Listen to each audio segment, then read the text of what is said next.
بسم اللہ الرحمن الرحیم۔ السلام علیکم پیارے بچوں، امید کرتی ہوں آپ سب خیر و عافیت سے ہوں گے۔ الحمدللہ میں بھی خیر و عافیت سے ہوں۔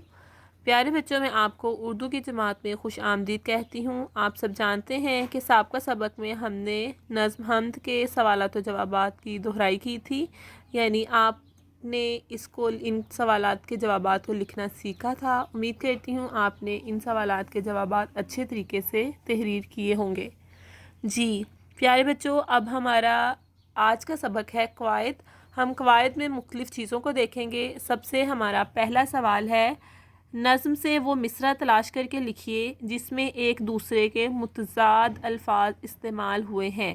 سب سے پہلے اس مصرعے کو تلاش کرنے سے پہلے ہمیں اس بات کا پتہ ہونا چاہیے کہ متضاد الفاظ کسے کہتے ہیں۔ جی ہاں پیارے بچوں، آپ سب جانتے ہیں متضاد الفاظ کی ضد کو کہتے ہیں، یعنی کہ الٹ الفاظ کو کہتے ہیں۔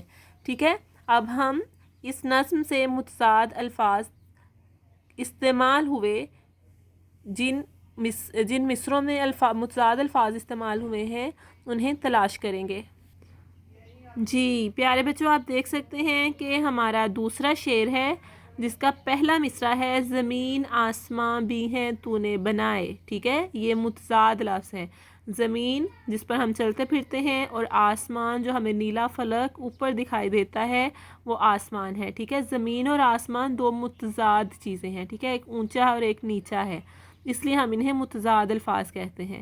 ٹھیک ہے پیارے بچوں، آپ نے اس مصرعے کو یاد رکھنا ہے اور آپ نے اس عبارت میں جہاں تلاش کرنے کا لفظ دیا گیا ہے کہ آپ نے متضاد الفاظ کا مصرع تلاش کر کے یہاں تحریر کرنا ہے، تو آپ نے اس حمد میں سے، جیسے کہ ابھی ہم نے تلاش کیا زمین آسمان بھی ہے تو نے بنا، اسی طرح آپ نے متضاد الفاظ والا مصرع تلاش کر کے اس عبارت میں تحریر کرنا ہے۔ جی ہاں، آپ دیکھ سکتے ہیں کہ یہاں آپ کے لیے زمین اور آسمان تو نے بنائے ہیں لکھا بھی ہوا ہے۔ ٹھیک ہے، اسی طرح آپ نے اس حصے میں، یعنی اپنا سوال نمبر 4 میں، قواعد کے سوال نمبر 4 میں اس جملے کو تحریر کرنا ہے۔ جی پیارے بچوں، اب آپ دیکھ سکتے ہیں کہ آگے آپ کا سوال نمبر 5 ہے۔ ٹھیک ہے، قواعد کا سوال نمبر 5 ہے، نظم میں لفظ صاف پانی استعمال ہوا ہے، اس میں پانی موصوف اور صاف صفت ہے۔ اب آپ نیچے دیے ہوئے الفاظ سے پہلے مناسب صفات استعمال کیجئے۔ ٹھیک ہے بیٹا، اب آپ غور کریں، آپ کو یہاں پر کچھ الفاظ دکھائی دے رہے ہیں۔ ٹھیک ہے، اب آپ نے ان الفاظ کی صفت لکھنی ہے۔ ٹھیک ہے، اب آپ کو پہلے پتہ ہونا چاہیے کہ صفت کسے کہتے ہیں اور موصوف کسے کہتے ہیں۔ پیارے بچوں، ہم جس چیز کا ذکر کریں گے، یعنی جس چیز کا نام جس کا بھی ہم ذکر کریں گے وہ موصوف کہلائے گی، اور اس موصوف کی جو ہم خوبی اور خامی بیان کریں گے اسے ہم صفت کہیں گے۔ ٹھیک ہے، صفت خوبی بھی ہو سکتی ہے، خامی بھی ہو سکتی ہے، یعنی کہ اس کی کوئی کمی بھی ہو سکتی ہے، اس کی کوئی اچھائی بھی ہو سکتی ہے، یا اس کی کوئی برائی بھی ہو سکتی ہے۔ اسی طرح جس کی ہم اچھائی یا برائی بیان کریں گے وہ موصوف کہلائے گا۔ ٹھیک ہے، جیسے میں نے ابھی آپ کو بتایا کہ جس چیز کا ہم ذکر کریں گے وہ موصوف ہوگا، اور اس موصوف کی ہم جو بھی خوبی خامی بیان کریں گے وہ صفت ہوگی۔ اسی طرح آپ یہ بھی کہہ سکتے ہیں کہ جس چیز کی ہم خوبی اور خامی بیان کرتے ہیں وہ موصوف کہلاتی ہے، اور جو خوبی اور خامی بیان کرتے ہیں وہ صفت کہلاتی ہے۔ ٹھیک ہے، ہمارا پہلا یہاں پر آپ کو لفظ نظر آ رہا ہے آسمان۔ تو آسمان کی اگر ہم صفت بیان کریں تو آسمان نیلا ہے، ٹھیک ہے، روشن ہے، بڑا ہے، خوبصورت ہے، یہ سب آپ اس کی صفت میں لکھ سکتے ہیں۔ اسی طرح زمین ہے، زمین سورج کی تپش سے گرم ہو جاتی ہے، ذکر زمین گرم ہے، زمین بہت بڑی ہے، ٹھیک ہے، زمین بیضوی ہے۔ ٹھیک ہے، اس طرح آپ زمین کے بارے میں لکھ سکتے ہیں کہ زمین کیسی ہے۔ اب ہمارا اگلا لفظ ہے پہاڑ۔ تو پہاڑ کیا ہوتا ہے؟ اونچا، پہاڑ اونچا ہے، پہاڑ بڑا ہے، یہ اس کی صفت ہے۔ پہاڑ جو ہے موصوف ہوگا اور اونچا اور بڑا صفت ہوگا۔ اسی طرح دریا، دریا کیا ہے؟ دریا جگہ کا نام ہے، تو دریا کا وہ بات کریں نا کہ موصوف کو اس نے ہمیں خود سے بتا دیا، تو اب ہم نے اس کی صفت لکھنی ہے۔ تو دریا میں پانی جو بہتا ہے، ٹھیک ہے، اس کا پانی بہنا دریا میں، یہ اس کی صفت ہوگی۔ اسی طرح درخت ہے، درخت سبز ہے، ہرا بھرا ہے، تو یہ اس کی صفت ہے۔ آپ اسے گھنا بھی کہہ سکتے ہیں، لمبا بھی کہہ سکتے ہیں، اونچا بھی کہہ سکتے ہیں، ٹھیک ہے، یہ بھی ان کی صفت ہوں گی۔ اس طرح پودا ہے، پودا چھوٹا ہے، ٹھیک ہے، پودا خوبصورت ہے، پودا گلاب کا ہے، گلاب کا پودا، ٹھیک ہے، اسی طرح یہ اس کی صفت ہوگی۔ اب پھل ہے، پھل میٹھا بھی ہو سکتا ہے، کڑوا بھی ہو سکتا ہے، مزیدار بھی ہو سکتا ہے، رسیلا بھی ہو سکتا ہے، ٹھیک ہے۔ تو ایسی چیزیں جو پھل کے بارے میں ہمیں معلومات دیں گی وہ پھل کی صفت، خوبی یا خامی کہلائیں گی، تو ہم اسے صفت کہیں گے، اور جس کا ہم ذکر کریں گے وہ پھل ہے تو پھل ہمارا موصوف ہے۔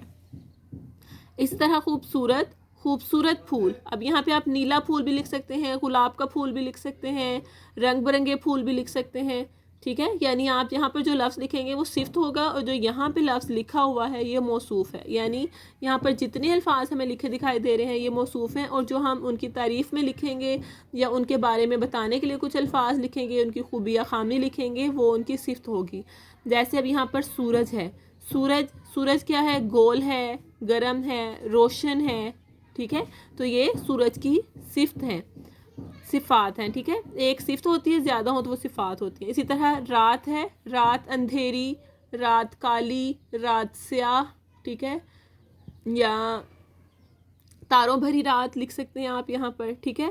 تو رات موصوف ہوگی اور تاروں بھری یہاں پر صفت ہوگی اس کی، ٹھیک ہے۔ اب آپ کو یہ اچھی طریقے سے یاد ہو جانا چاہیے کہ ایسے الفاظ جو کسی چیز کے بارے میں ہمیں، یعنی کسی چیز کی خوبی اور خامی کے بارے میں بتاتے ہیں وہ صفت کہلاتے ہیں، اور جس چیز کی خوبی اور خامی کو بتاتے ہیں وہ موصوف کہلاتی ہیں، ٹھیک ہے۔ اب ہمارا سوال نمبر 6 ہے کہ نظم میں موجود اللہ تعالیٰ کی نعمتوں میں سے 4 کی تصاویر بنائیے اور رنگ بھریے، ٹھیک ہے۔ آپ نے اس نظم حمد کو پڑھا ہے، اب آپ نے اس کا اعادہ کیسے کرنا ہے کہ اس نظم کو دوبارہ سے پڑھنا ہے۔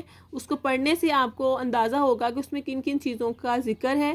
آپ نے ان چیزوں میں سے کسی بھی 4 چیزوں کی تصاویر بنانی ہے، ٹھیک ہے۔ اگر مشکل لگ رہا ہے، آپ نہیں بنا سکتے، تو آپ آسان چیزوں کی بنا لیں، ضروری نہیں کہ آپ انہی کی بنائیں۔